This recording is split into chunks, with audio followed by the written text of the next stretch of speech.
Hello guys, welcome again to MK Biovisions biochemistry classes. आज हम लोग माइकलिस मेंटेन मॉडल के बारे में पढ़ेंगे। ये एंजाइम के काइनेटिक्स का ये बेसिक मॉडल है। इसमें हम देख रहे हैं कि किसी भी कोई भी एंजाइम क्या करता है, किसी सबस्ट्रेट को प्रोडक्ट में कन्वर्ट कर देता है।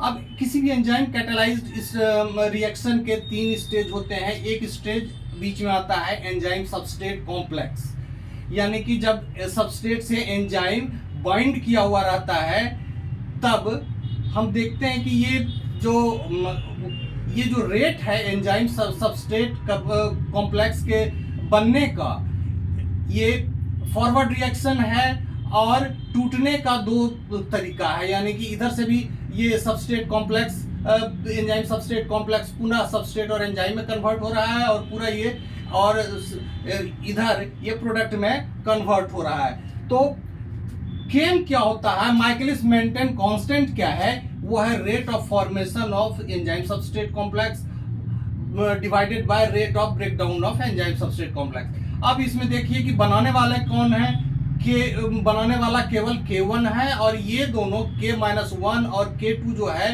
एंजाइम सबस्ट्रेट कॉम्प्लेक्स को तोड़ने वाले हैं, यानी कि ब्रेक डाउन करने वाले हैं। तो दोनों का रेशियो होता है Km, तो Km में K1 divided by K-1 plus K2। अब देखिए Km क्या है, Km हमें क्या देता है, it gives an idea about enzyme substrate affinity, यानी कि जितना ज्यादा Km होगा एफिनिटी एंजाइम सबस्ट्रेट की उतनी ही कम होगी। देखिए इनवर्स रिलेशन है, लो Km है तो हाई एफिनिटी, हाई Km है तो लो एफिनिटी। मतलब एफिनिटी का मतलब कितनी जल्दी और कितना देर एंजाइम सबस्ट्रेट कॉम्प्लेक्स एक साथ रह सकता है, that gives an idea about the enzyme substrate affinity. ये एक स्टेडी स्टेट रिएक्शन है, enzyme catalysed steady state reaction है। इसमें हम देखते हैं कि समय के साथ सबस्ट्रेट का कंसंट्रेशन फॉल कर रहा है और प्रोडक्ट का कंसंट्रेशन बढ़ रहा है। तो और एंजाइम क्या कर रहा है, एंजाइम सबस्ट्रेट यहाँ फ्री एंजाइम है, धीरे धीरे एंजाइम सबस्ट्रेट कॉम्प्लेक्स बना और यहाँ एक सैचुरेशन पॉइंट आ गया, यानी कि ES जो है अब ये फर्दर नहीं बनेगा। एंजाइम सबस्ट्रेट कॉम्प्लेक्स और फ्री एंजाइम का एक रेशियो होता है। इसीलिए आप देखिए क्या है, rate of formation of enzyme substrate complex is now 0। कहाँ हो गया है, तो इस पॉइंट को हम वेलोसिटी, मैक्सिमम वेलोसिटी कहते हैं और इसको हम इनिशियल वेलोसिटी कहते हैं। रेट ऑफ एंजाइम को हम कैसे कैलकुलेट करते हैं, rate of enzyme catalysed reaction को हम वेलोसिटी ऑफ एंजाइम भी कहते हैं। तो इसमें वेलोसिटी कैसे कैलकुलेट करते हैं, रेट ऑफ सबस्ट्रेट डिप्लीशन और रेट ऑफ प्रोडक्ट फॉर्मेशन, दोनों में से कोई एक हम लेते हैं तो हमें वेलोसिटी का पता चलता है। यहाँ देखिए सबस्ट्रेट डिप्लीशन हो रहा है इसलिए मैंने माइनस लिया है यहाँ पर। अब इस ग्राफ में हम देखते हैं कि यहाँ प्रोडक्ट का फॉर्मेशन हो रहा है और यहाँ टाइम के साथ प्रोडक्ट बन रहा है। ये लीनियर है, यानी कि V0 है, Vmax एक्चुअली ये लीनियर जो राइज है वेलोसिटी का वो हमेशा नहीं रहता है, कुछ समय के बाद ये हाइपरबोलिक होने लगता है, यानी कि ये Vmax जो है मैक्सिमम वेलोसिटी, वहाँ ये एंजाइम का जो एक्शन है, ये एंजाइम सबस्ट्रेट कॉम्प्लेक्स का फॉर्मेशन स्टेबल हो जाता है और एंजाइम की वेलोसिटी मैक्सिमम हो जाती है।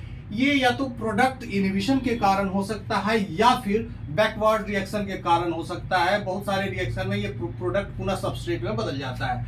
तो ये 10% सबस्ट्रेट जब प्रोडक्ट में कन्वर्ट करता है तो उसी छोटे से हिस्से को हम इनिशियल वेलोसिटी के रूप में लेते हैं।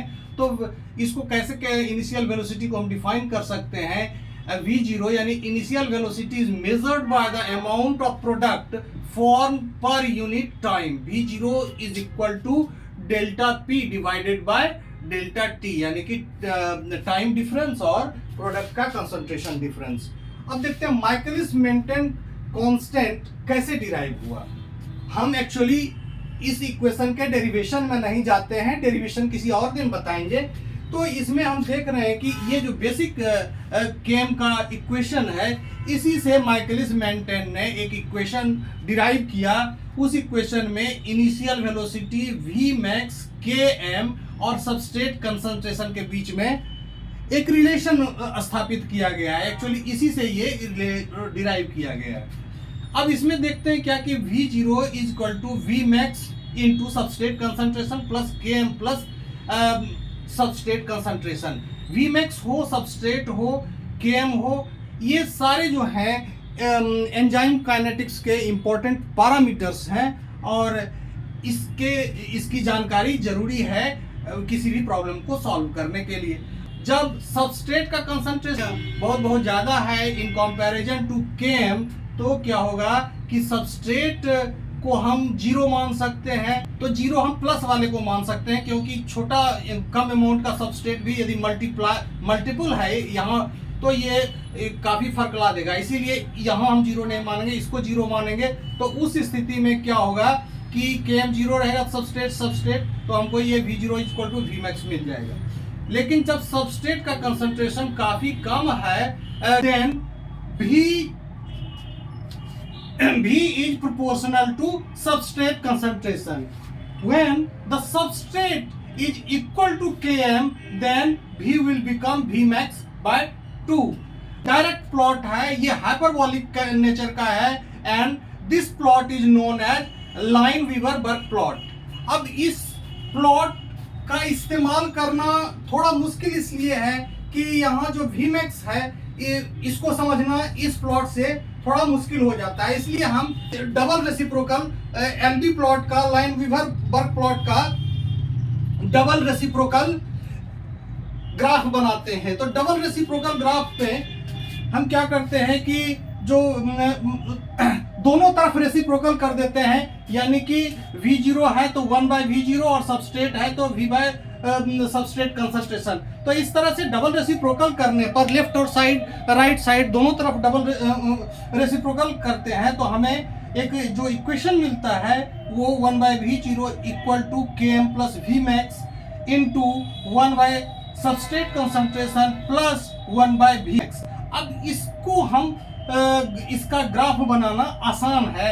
ये स्लोप है वो Km और Vmax के द्वारा रिप्रेजेंट होता है, और ये सबस्ट्रेट कंसंट्रेशन तो यहाँ है ही। 1/Vmax y एक्सिस का इंटरसेप्ट है 1/Vmax, और -1/Km जो है ये इंटरसेप्ट है x एक्सिस का। तो यह इस्तेमाल एंजाइम काइनेटिक्स के प्रॉब्लम को सॉल्व करने में होता है। Okay, thank you. आज के लिए इतना ही। Keep watching, bye.